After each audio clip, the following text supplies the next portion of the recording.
Hello and welcome to the Power of Charms interview series. I'm Kay McDonald and I have an amazing guest today. I can't wait to introduce. Her name is Cohn. And Carol is a maverick in my industry. My industry is like cause marketing and purpose marketing. And when I started 18 years ago, the name Carol Cohn was just like, oh my gosh, Carol Cohn. So to have you here today is like a dream come true for me. And we just discovered, this is so funny, that your birthday was yesterday and mine is today. So happy mutual birthdays. Happy mutual birthdays to two Geminis. That's just great. So Carol is a real thought leader in the industry, and I want to dig into what's happening right now in purpose with businesses and find out some of the stuff that's happened over the last year and some of the recommendations that you have, Carol. So purpose is all over the business world today, yet there's a lot of confusion about it. Can you help clarify some of that? Well, we always say that the definition of purpose is an organization's reason for being beyond profits. It's based in humanity. And so that's a lot. So basically you can just boil it down to mattering. That an organization, a company or a brand, or even a not-for-profit needs to matter to its stakeholders. So its employees, its customers, its recipients, its communities, its supply chain, even its investors. And mattering today is critically important because we live in a totally transparent world with too much choice. And especially, interestingly, I saw this morning on the Today Show that back to work is a huge choice now, because for the last 15 months or so, people who were fortunate enough could stay at home and work on their computer per se, and really be safer from the pandemic. But now millennials and Gen Z, they don't want to go back to the office, or they don't want to go back to the office for, 2 or maybe a couple days a week. And I saw a number that 39% of millennials said they would quit if they had to go back to the office. So my point is that employees are the engine of a company. Right. And that they are the number one stakeholder. I've said that for decades, and now people are finally catching up.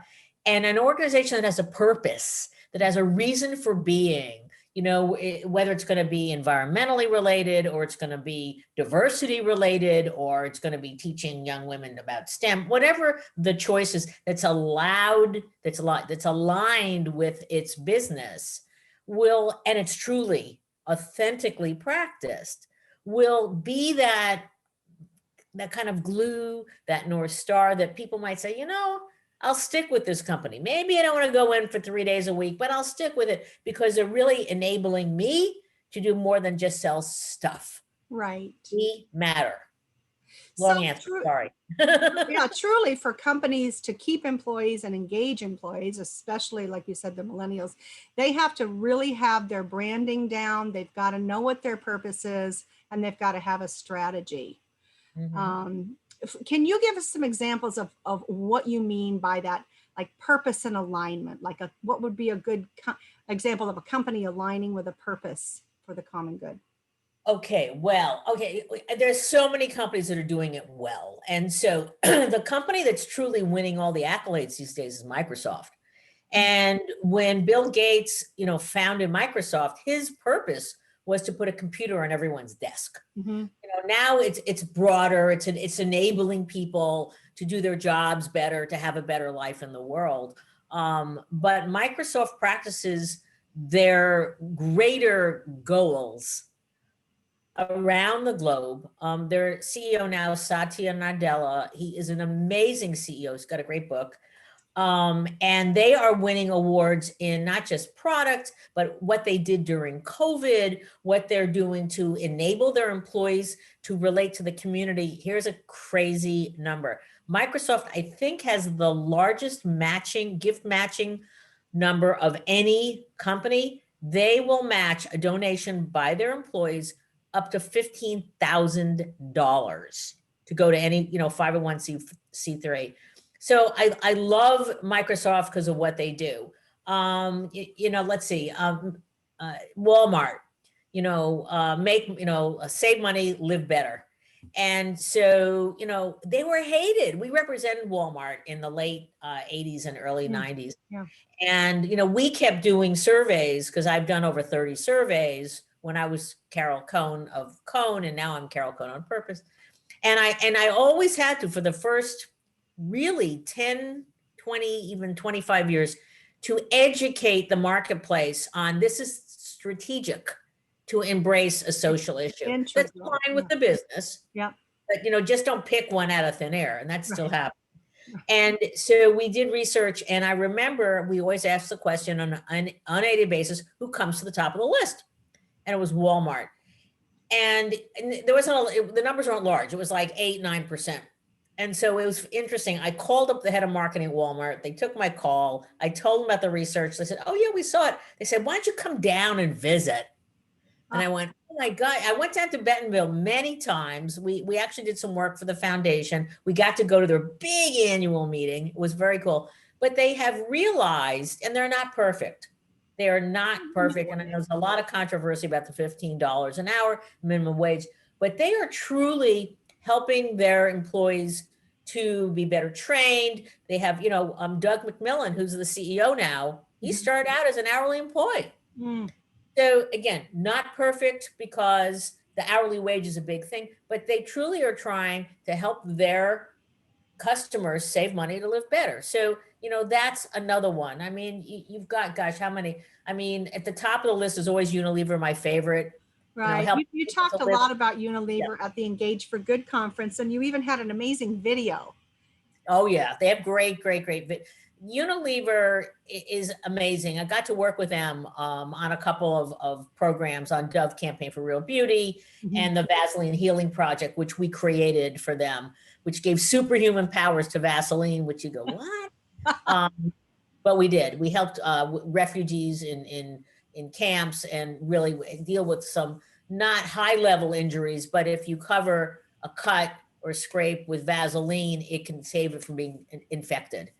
So Unilever is great because very early on, well, they started out as a purpose company. Lord Lever had soap. It was Lifebuoy soap that could disinfect your hands.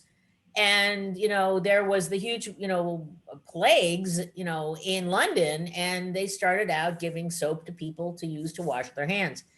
And so when they created the Unilever Sustainable Living Plan, and it's teaching people how to just live sustainably, make sustainable living commonplace. And they have goals to reach 1 billion people with health and wellness, to cut in half their carbon footprint, but also to have a better supply chain, especially with farmers, and also to I think they have a goal of 100 million jobs for women and to up-level women. And they have, I think now over 30 purpose brands. Ben & Jerry's, you love Ben & Jerry's, and you have Dove Campaign for Real Beauty, and then you have Vaseline Healing Project, and you have, Lifebuoy, oh my God, hand washing program, which saves millions of lives of children under the age of 5 in India from dysentery. And they're purpose-driven brands, and they spent a tremendous amount of time and effort to find what is core, what's the superhuman power of a brand, or one step removed. Lifebuoy and Vaseline both have direct powers. Dove is one step removed because they, a piece of research found out that around the globe, only 4% of women feel beautiful. And that launched the Untitled Campaign for Real Beauty. So, but the cool thing about Unilever is that their purpose brands grow about 69% faster than their regular brands. They deliver over 75% of the profit. So they have integrated in an authentic way a purpose into their purpose brands. And when a brand matters in a real way and you communicate it well, that's one of the problems, communicate it well. Then a consumer like me can say, hey, I want to buy that because I got lots of choices, but boy, does Dove do something that's really special. Right. Well, it's so important. It's so important as part of a corporate culture as well. And it's interesting because you work with really high level clients. My clients are more medium size, more like local charities and stuff. But we consult with them that it's important for them to align with a corporation that aligns with their cause. Right. So I think that's such an important message. And thank you for educating the world about that. There's still so many companies out there that don't even understand it. I think you're still at the leading edge. Well, so I think we had the cutting edge, then we had the early majority. Now we're in the middle. We're in the mass middle. And of course, the pandemic really made companies, and I think most companies realized that they had to look internally and take care of their employees. Right. And they did. And so even the companies that weren't purpose driven recognized that's my most important stakeholder. Coming out of the pandemic, they're saying, maybe we can do more. Mm-hmm. So it doesn't matter what size. It doesn't matter what word. What I always say as a coaching point, understand if you're going to work with a not-for-profit or look in a certain social issue, what are your objectives? And if you find a partner, then talk about shared objectives. It's could be cause marketing, cause branding, purpose, triple bottom line, whatever. What are the objectives? What are you trying to accomplish in terms of your engagement with society or the environment?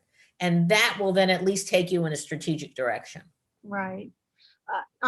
It is so important, I think, to align the branding, the message, get the employees all involved. And sometimes it can be a product, or it can be a campaign, or it can just be, engaging the volunteers. There's so many different ways to do it. I'm in the product field. Can you give us an example of a product cause marketing campaign that you think was super successful? That was, well, I think I think that Tom's, yes, they were there. I mean, Tom's created Tom Shoes, which is a while ago now, but they formulated the 1-for-1 model. Mm-hmm. So when you buy the shoes, they would donate a shoe to a child in need overseas. And so they created their own cause marketing per se. We have worked on both the corporate side and the not-for-profit side.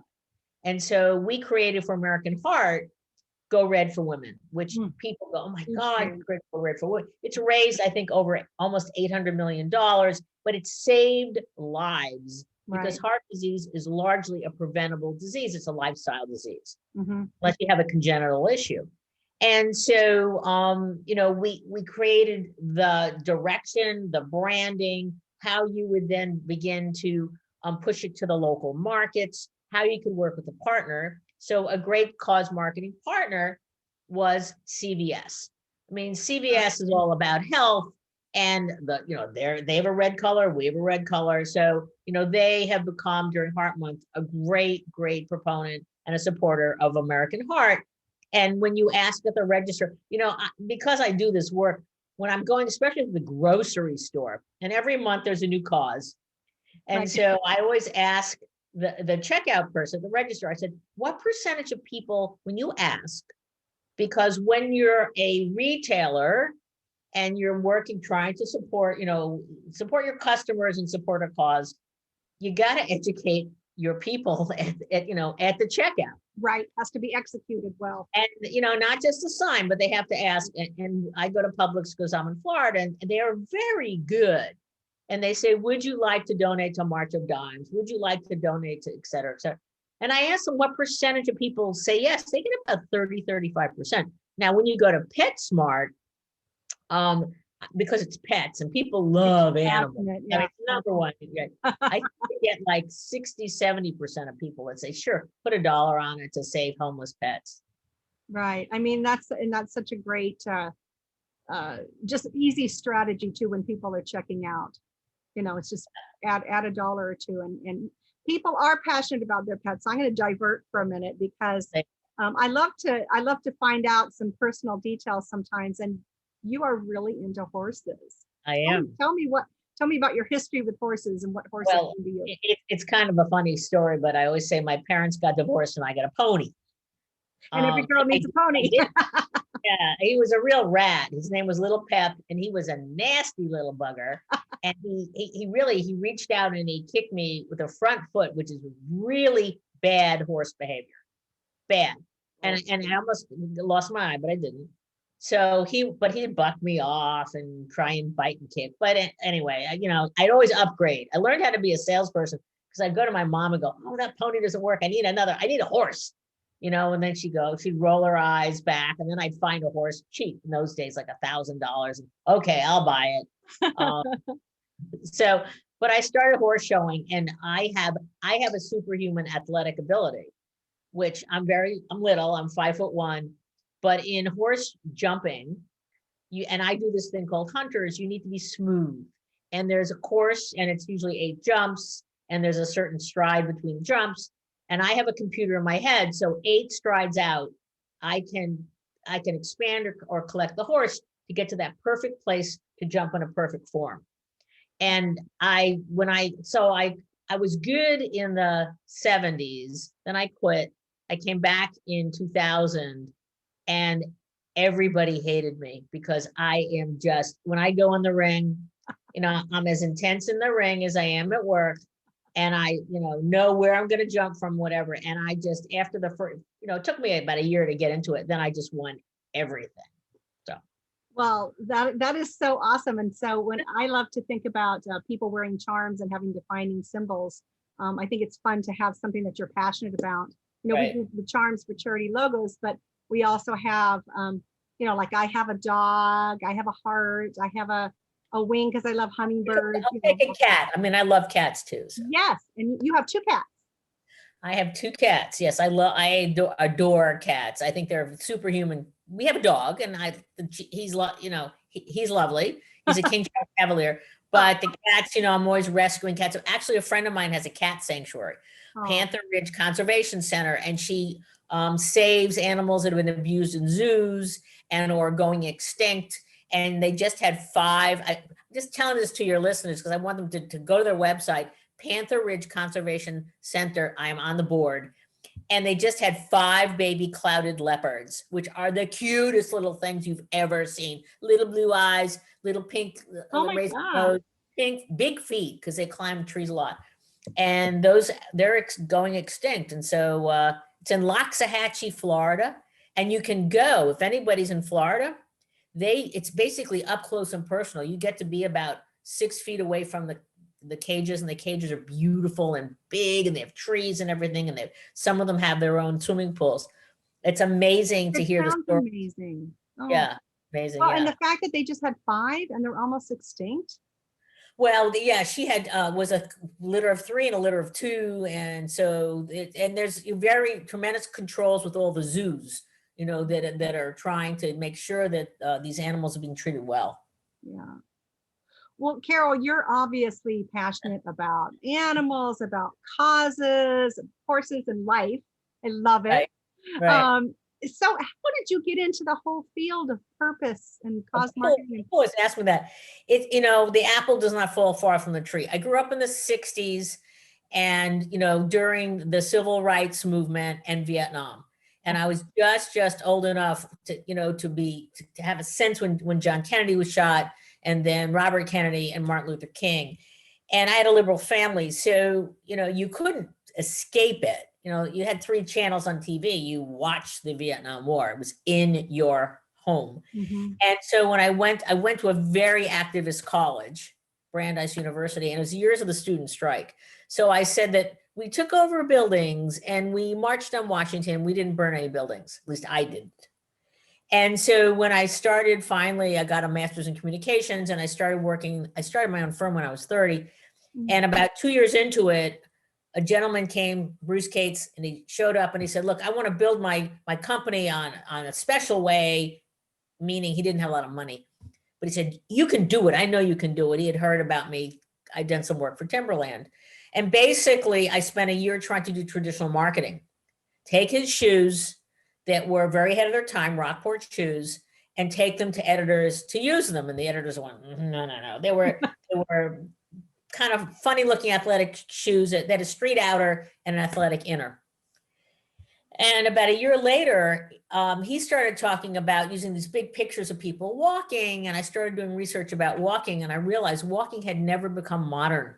It hadn't become an exercise that people would want to do as exercise.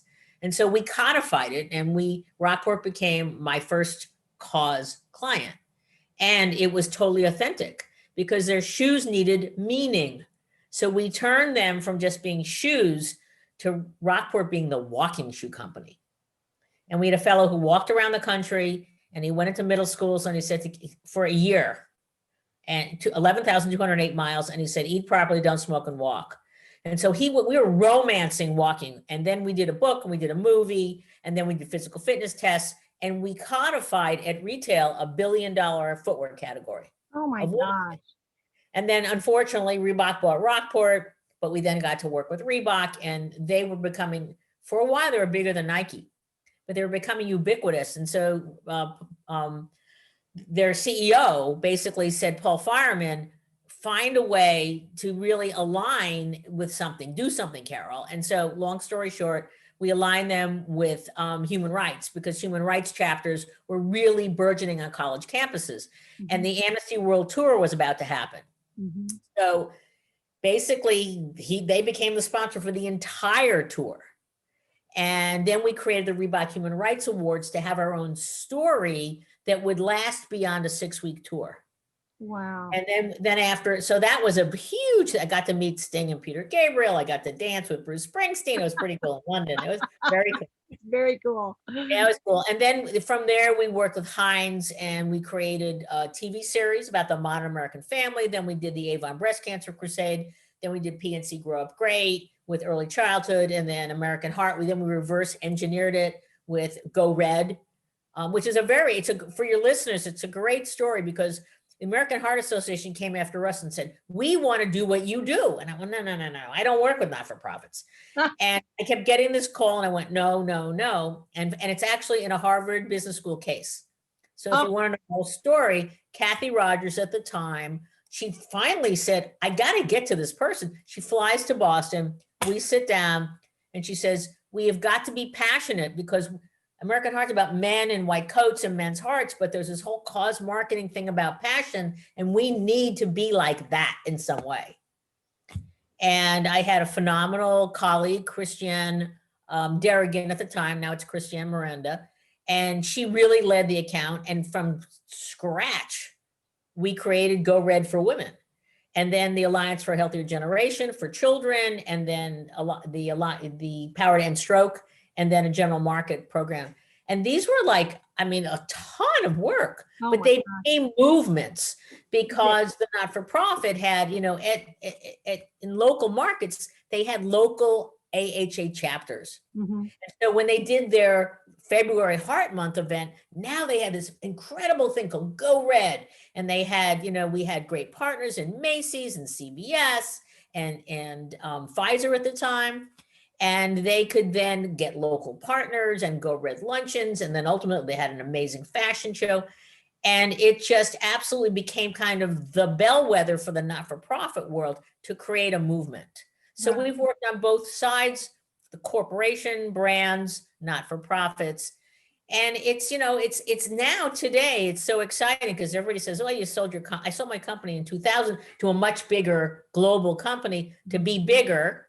Didn't work. That's okay. You have to learn. I did get to write a book. I did get to be the first PR judge at Cannes. I gave the first cause presentation on the main stage at Cannes at the Creativity Festival. So that was pretty cool. But today more than ever, companies have to stand for something. They have to lead with standing for something. Right. And they have to be good collaborators. I mean, everything that you've just talked about, and I think that one of your major strengths and why you're the kind of the matriarch of this industry is that you saw that, and you saw that you had to pull in the collaborations from all the different areas. Sure. I love that story of Go Red. I love that. Oh, it's much longer. It sounds like we did it overnight because we didn't. I mean, I think today, it's to your point, you really need great partnerships. Yes. So I wrote a book called Breakthrough Not-for-Profit Branding. And my favorite, and we had 1,000 pages of transcripts. We interviewed big not-for-profits and small not-for-profits, some in Canada, because one of our authors was Canadian.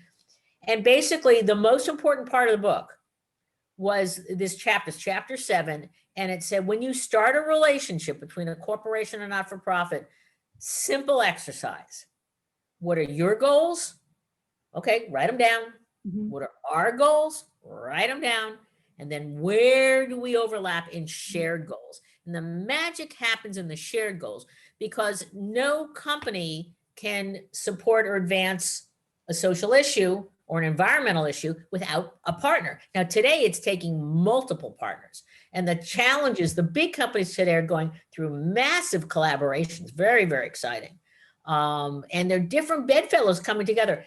After the pandemic, it's not after yet, but there was this great collaboration called the Deep South Economic Collaboration or Coalition. And it was okay, Goldman Sachs and a local bank, a credit union, came together in 7 cities with, I don't know, 9 HBCUs and 3 foundations. And they came together and they created a fund of $130 million to help small businesses, mostly Black businesses or women-owned businesses in the Deep South, rebirth themselves after the pandemic. And I just loved that collaboration because you're always hearing about big ones. Right. You're hearing about the $100 million that went from Microsoft to whomever. This was little, but this was inventive. Right. And that's what companies have to do today is that when you start, you have to get out of your own promotion and get into that's a need. I don't have all the answers, but I can have my employees, I can have a bank, I can have other partners, and let's help rebuild this. It's an exciting time, but you got to be patient, but you also have to be strategic. You have to be strategic. But it seems to me that this trend is developing that there's so many social issues that need to be solved that the government can't handle. And this is where business can step in and have this amazing social impact. And I think we really saw a lot of that through the pandemic. And I hope it's a force and a movement and a trend that is going to continue. It will. It absolutely will, because young people today, if they're going to spend their time driving to work, that's a whole new one. Driving or getting transportation to work, that's a whole other, think how much time we save now by not doing that. Right. But they want their values to match with the company's values. They want to be heard. They want to have voice. Doesn't mean you have to agree with everything. But, there are all these employee resource groups that are starting, and there are new ones starting post-pandemic. Like, there are moms or single moms. What did you go through? Okay, we have a new ERG. Mm-hmm. To really share with each other. And I think that we got to the pandemic, at least all of us that got vaccinated early and wore masks and such, because we feel that we have an indebtedness to each other. Right. Which I hope, we're in a tough time in our country where we have a schism of attitudes and opinions, but ultimately we are just people. We are. And so I hope that our humanity can shine through and our political differences can be set aside. Absolutely. I'm with you on that. It's been an interesting time for us all. And even this year, very interesting, but a lot of good has come out of it too. I mean, with the pandemic and all the people that you've worked with, when you talked at the Engage for Good conference, there were several things that stood out that seemed to have really come out as important issues from all this. And I wrote them down. I want to run through them with you and maybe choose 2 that you really would like to expand on. So diversity. Diversity is so important, and all companies need to have included in their corporate culture. Climate culture. Yep. Collaboration, which we've touched on. Yep. Colleagues and commitment. So we talked about colleagues because colleagues is a fancy word for employees. And so, everybody says, and I love to just give all kudos to Starbucks, because in terms of their commitment to employees, very simple statement. When Howard Schultz, started that company, and he said, how can I ask my colleagues or my partners, which he called them, to advocate for me if I don't advocate for them? And so from the very beginning, he gave them partner healthcare. He gave them, I love this, bean stock. He gave them every single partner can get a free college education online, Arizona State University. They don't have to pay it back. And then, so it's just these incredible benefits. And then during the pandemic, they were very wise. They gave 20 hours of paid mental health support. So a great employees at the center, there's consistency of Starbucks, no matter, I went to Starbucks in India and, Starbucks down the street here. So I love Starbucks. We talked about collaboration with the Deep South Economic Coalition. So that was a really good one. I think that one of our clients is Quest Diagnostics. And I think we all know Quest because we all gotten our blood drawn, et cetera. But their CEO, Steve Ruskowski, during the pandemic, they had a huge windfall. They were doing massive testing, around the country. And so he decided to launch $100 million fund to help close healthcare disparities for people of color, so Black, Brown, and Native Americans, and both testing, education, and also cash. And he started out doing that, and they worked their first grant. So it's a big granting program, and it's called Quest for Health Equity. Was with a group called Choose Healthy Life, and Choose Healthy Life had a focus on 5 cities: New York, Newark, Washington, Detroit, and Atlanta, where there are very large Black populations, to provide free testing for COVID. Mm-hmm. And they partnered with New York United Way, and they started holding testing events and education and such. And so they, and they worked with Al Sharpton and Calvin Butts, and they had healthcare navigators from churches, because the trusted healthcare resource in the community, the Black community, is the church. Mm-hmm. And so they are now continuing that. They're working with historically Black colleges and universities, and they're going to do scholarships there. They're going to do Hispanic scholarships. They're working with a group in San Antonio that has a wonderful, grade school curriculum to teach Hispanic children who frequently have obesity as a challenge, to eat properly and exercise and such. And they keep finding these they're focusing on new grantees so that they can close the healthcare gaps to underserved. And they've just started. They're not even a year old doing it. It seems like the supreme example of corporate social responsibility, don't you think? I mean, I think it even goes beyond that. You don't get stuck in the words. Is it ESG, environmental, right, social governance? It is, they do feel socially responsible. Right. They also are very smart. They have an employee population of 48,000.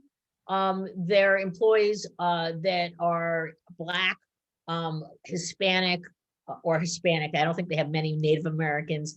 They're over 52% of their population. They have one of the things I have just gotten so excited. They have an employee resource group, and all companies have them. They have one called the ABL, and it's the it's African Business Leaders. They have 1,400 members of it, and they are doing incredible things for Juneteenth.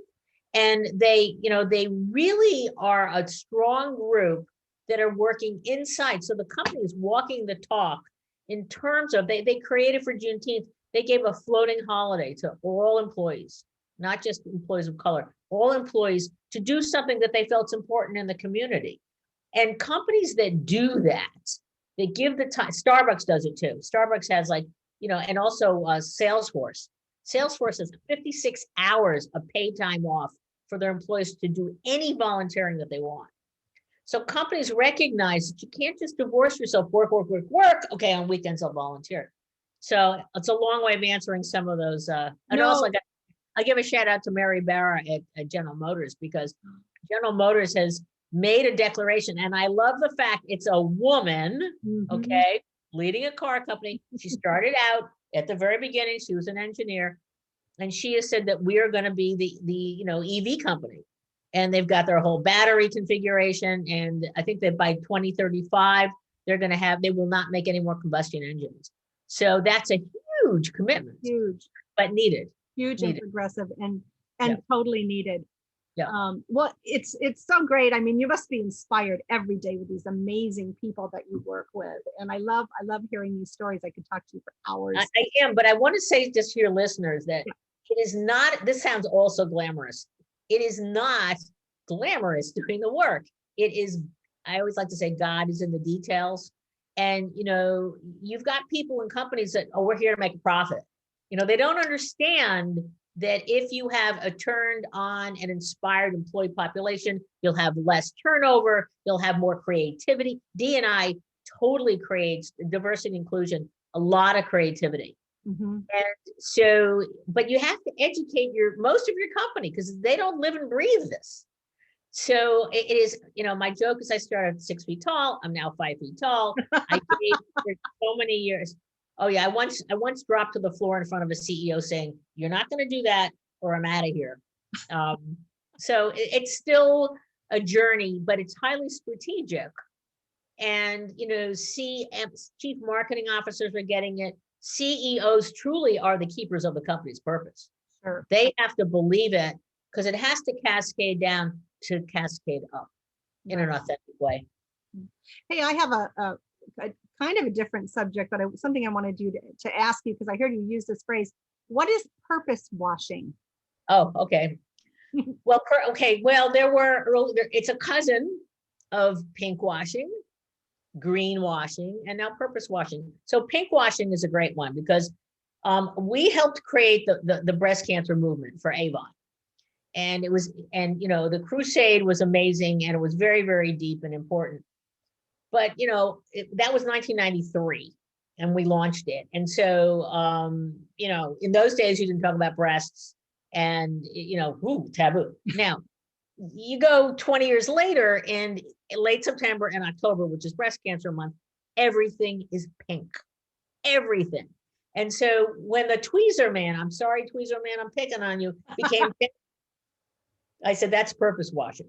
Everybody felt they had to just the little patina to jump in on the momentum. No. So not authentic. It's not authentic, and it also doesn't break through. So you had a lot of greenwashing early on because actually there were many waves of the sustainability movement. Mm-hmm, mm-hmm. And a lot of companies said, yeah, they celebrated Earth Day. Okay, yay, but then they didn't do anything else. Right. And they weren't looking at their carbon footprint, and they weren't looking at their packaging, and they weren't looking at lots of things. So that's greenwashing. Purpose washing is the same thing. It's a company saying, yes, we stand for this purpose, cause, and there is no there. And so you better just don't do it. Just don't do it. I mean, or start simple. Start in-house. Give your employees more than one day off to volunteer. Give them 2 or 3 days. They will respect you a lot more. And start slowly and begin to find out, what is your founder's story? What, where did you come from? And what can you really amplify? Because when you do it right, it's just, I've lived through so many of these things. And it's like, it's a great Rockport story. So Rockport became the walking shoe company through all the work we did. So one day I was visiting and, I'm always walking around and whatever. And I was near the loading dock and I kind of heard this kind of story between a guy unloading the boxes from the UPS truck. So the UPS driver says to this young man, I don't know Rockport. What's a Rockport? And the young man pauses and he says, I work for Rockport, the walking shoe company. And, and Rockport, again, with our coaching, not only did they do all the programming and the scientific testing and the books and the films and whatever, they also gave an employee got a new pair of shoes when they joined. They got a walking book that we had created, and they got time off to walk around the campus. So they walked the talk. They walked their talk. Yeah, and that was, it was Rockport was like, everybody asked me what's my favorite? It's like babies. You can't have one versus another. But Rockport was one of my favorites. PNC Grow Up Great, which is a $500 million, 15+ year commitment to early childhood. And then we also, most recently for Aflac, we created My Special Aflac Duck, which was actually a social robot to help that was developed for kids going through 1,000 days of pediatric cancer. One of my most creative successes. I love that one. But, we found a great robotics partner in Sproutel, small company in Rhode Island.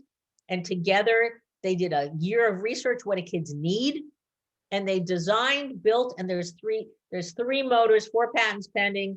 and the duck talks to the child about their feelings with funny quacks.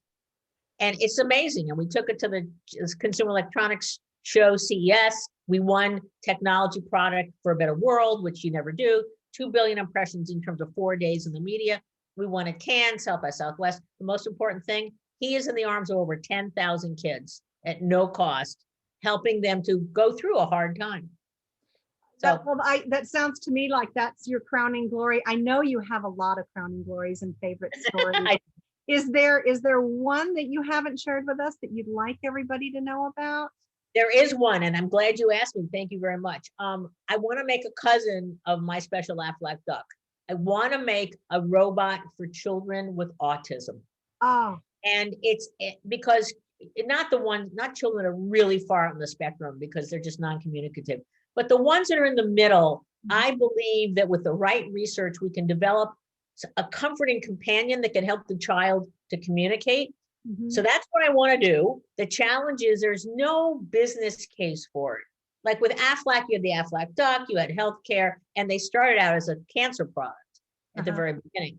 Autism doesn't have a drug or anything else. So I'm looking for anybody listening, a high net worth individual who, might have autism in the family or knows somebody who wants to fund this, because I think it would be an amazing, amazing, amazing idea, and it would help children truly along their journey to be much more communicative. Well, hopefully we have some people out there that can help. And if people want to find out more about Carol Cohn and your business and how they can help you, should they go to carolcohnonpurpose.com? They can go to LinkedIn, because I read my LinkedIn all the time. It's Carol Cohn. So that's really easy. You send a message and I respond. Excellent. Because I read them. And the other thing I have to plug that I love my podcast, which is called Purpose 360. Yes. And we've almost done about 100 shows now. So if you want to really learn, it is a graduate course. You can, ride your bike, or you can walk, or whatever. I have great guests, and it's really it's a joy to do it. We also have an ebook. So for those of you who want to do the Cliffs Notes, we've done 25 of our shows in our first ebook. You can get it online; doesn't cost anything. Just go to our website, Carol Cohn on Purpose. And I continually. There's so many great ways to execute, as you are, as you have done for so many years. That it does take an army to truly deal with our social issues and our environmental issues around the globe. Right. It does take an army. It also takes thought leaders, and I definitely consider you as one of the thought leaders that is making a huge difference in our world. So Carol, I just can't thank you enough. Oh, well, it's my pleasure to chat with you. I always ask when I do my speeches or such, I used to say, what is your purpose? But now I'm saying, what is the power of your purpose? Mm-hmm. There is so much out there to learn. And I think that there's so much more to do. So I just encourage any of your listeners, whether they're young or old or career changers, it's an amazing career. It's always different. And there's always another mountain to climb or conquer. And there's opportunities in the nonprofit sector and the business sector. Absolutely. Yeah. One of our smallest clients is one called Experience Camps, and they create camping opportunities for children who have lost a loved one. It's free camp. It's their tiny little not-for-profit, brilliantly done, because these kids who've lost a mother or father or an aunt or uncle or their chief caregiver, it robs them of their childhood. And so Experience Camps is this big, but huge impact. And so the work we do for little and we do for big. And I hope that lots of people learn how to do what we do, because we need lots of people doing great work. We do, and everybody can contribute in some way. Like you said, it doesn't have to be huge. It can be absolutely one-on-one can make a difference. You bet. Well, Carol, I know you have a birthday dinner to attend to tonight, and actually I have one too. So you know what? Anybody listening, we're Geminis. That means you've had 4 people on this show. That's right. We hope you've gotten your time's worth.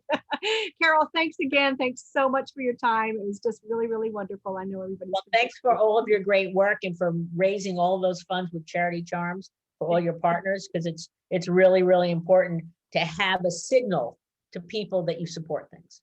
It is. It is. Okay, Carol. Well, thank you. Happy birthday. And be sure and go get some more information from Carol's podcast. It's fantastic. Great. Thank you. Thank you.